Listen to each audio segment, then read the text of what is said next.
Namaste. Today we're going over down dog. So to begin, plank pose is usually a good distance to be in for down dog. And so in plank pose, your wrist, elbow, and shoulder all line up from both the sides, so I'm not forward up or behind.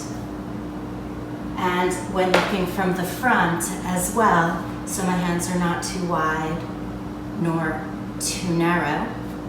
And we want the wrist creases parallel with the front edge of the mat, so my hands are not turning open and they're not turning in. However, if it's going to misalign one way or the other, better open, safer, and leaves more space in the shoulder girdle than to rotate in. The upper arm rotates open, the forearm rotates in. So it's not easy to get because the arm is rotating in two different directions. So we can I start by rolling the upper arm open. We tend to hang out in the outer edges of the hands or wrists. So we really want to press through the thumb and index finger part of the hand. So our weight is in this horseshoe and we're not hanging out in the wrist. And then from there, from plank, once again, we can keep the hands and feet as is and press back to down dog. A couple of common misalignments.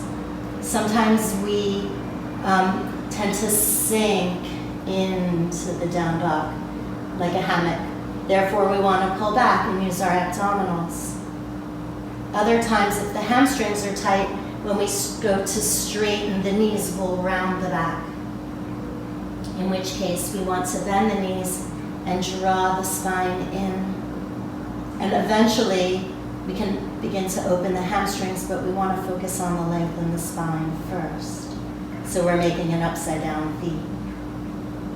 Or keeping the knees bent, but keeping the spine very long.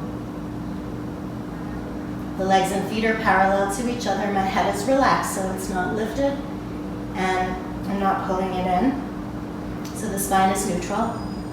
And my feet, easy to see them, they're not turning in, they're not turning out. And I want to keep the legs and feet parallel to each other throughout. To come out, you can lower back down onto your knees or come into any resting pose.